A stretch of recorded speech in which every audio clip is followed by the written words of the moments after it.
Hello everyone, welcome back to our channel. Today I'll show you how to create queues in Salesforce and assign records to them quickly and easily.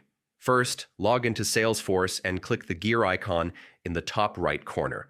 Select Advanced Setup from the drop-down menu. Next, use the Quick Find box and type Queues. Click on it under the Users section to open the Queues Setup page. After that, click the New button to create a queue. Start by giving your queue a label, like Sales Support Queue. The queue name will auto-generate, so you usually don't need to change it. If you want, you can also add an email address to receive notifications when records are assigned. Now choose the objects this queue will manage, such as leads, cases, or custom objects. Then add the users, public groups, or roles who should have access to the queue. Only these members can view or take ownership of the records. To complete the setup, click Save.